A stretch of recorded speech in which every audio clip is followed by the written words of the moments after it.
Bonjour, vous êtes des parents qui avaient envie de vous impliquer vraiment, qui souhaitaient la réussite de vos enfants. Vous êtes des parents en questionnement, vous êtes des parents qui avaient peut-être des enfants qui soit ont des difficultés, soit ont déjà été étiquetés ou précoces ou 10 différentes choses. Le soleil brille pour tout le monde et il y a de l'espoir pour tout le monde.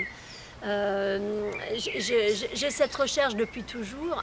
On sait très bien que la réussite scolaire, ça va conditionner un certain bien-être et quel que soit le métier que les enfants choisiront de faire, si l'enfant se sent bien dans ce qu'il apprend et s'il chemine gaiement, ça fera un enfant heureux et donc des parents heureux et happy parents, n'est-ce pas, cette vocation.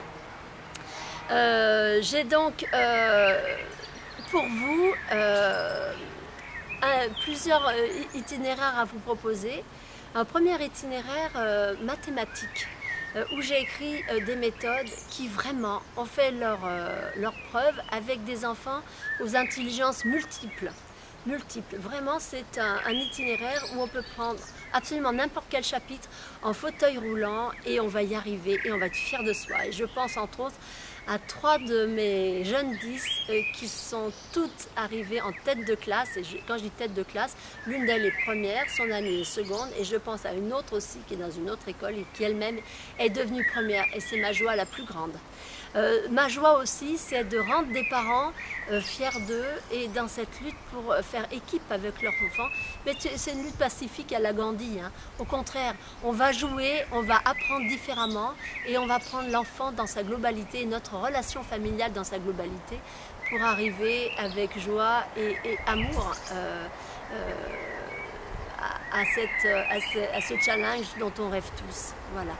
Donc une méthode mathématique où je vais vous donner 129 astuces pédagogiques et qui vous permettront vraiment d'accompagner votre enfant du primaire jusqu'à la fin de seconde en gros. Après ils seront tirés d'affaire, ils n'auront plus besoin de vous. Ensuite je vous propose aussi, et ça me paraît indispensable, tout un travail personnel, un travail de développement personnel finalement, et qui est à la fois une belle éducation à donner aux enfants. Nous sommes dans un monde où il y a du stress, et bien apprenons à vivre avec, apprenons à régler l'art et la manière de résoudre les différents types de problématiques de la vie avec des outils. Apprenons à parler, à mettre en mots, apprenons à écouter, à repérer dans le langage verbal et non verbal le nœud du problème chez nos enfants, à travers un atelier stress qui est très ludique, qui commence par un diaporama. J'ai des diaporamas pour les adultes et vous aurez accès à des diaporamas pour les jeunes. Ces diaporamas ont de très belles musiques, de très belles images et des textes auxquels on adhère ou non. L'important n'est pas là. L'important c'est qu'ils questionnent et qu'ils mettent la famille en parole. Ensuite, des petites histoires que je vais vous raconter, que vous pourrez raconter à votre tour pour illustrer un principe de vie, un outil de vie qui va vous permettre chaque semaine de vivre de mieux en mieux en les appliquant.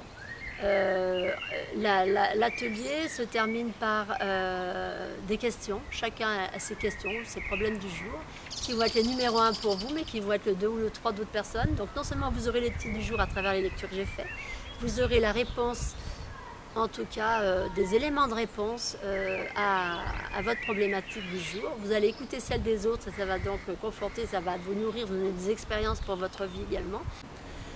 Alors, en fin de séance, nous allons passer à un moment prise d'objectif.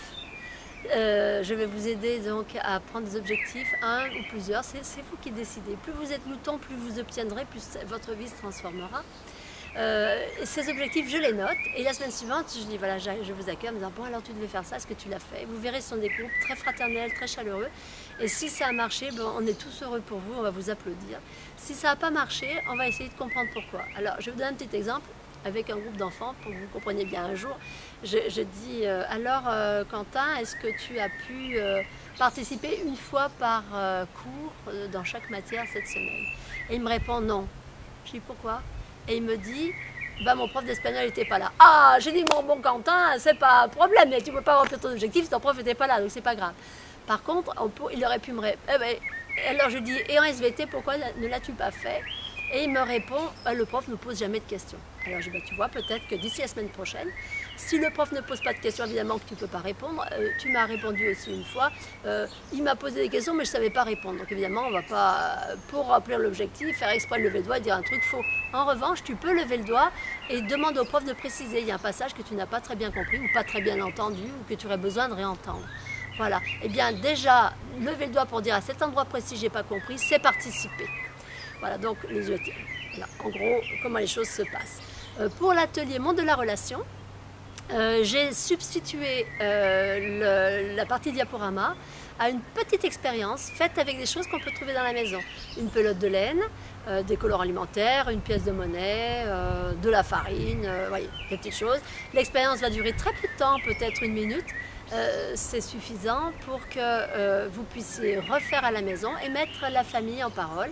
Et le travail que vous aurez fait avec moi, vous pouvez au fur et à mesure, de séance après séance, à table, tout simplement, revivre ça et faire profiter toute la famille. Donc là, c'est un atelier qui est un travail de moi dans ma relation avec l'autre. Un de mes objectifs, c'est rendre chacun un peu un bon leader, un parent. Dans une famille, il a besoin d'être un bon leader. Le leader, c'est pas celui qui tire, c'est pas celui qui pousse, c'est celui qui donne envie d'adhérer, qui suscite l'enthousiasme, qui rend l'autre à lui-même, qui devient le référent qu'on vient consulter quand on a besoin.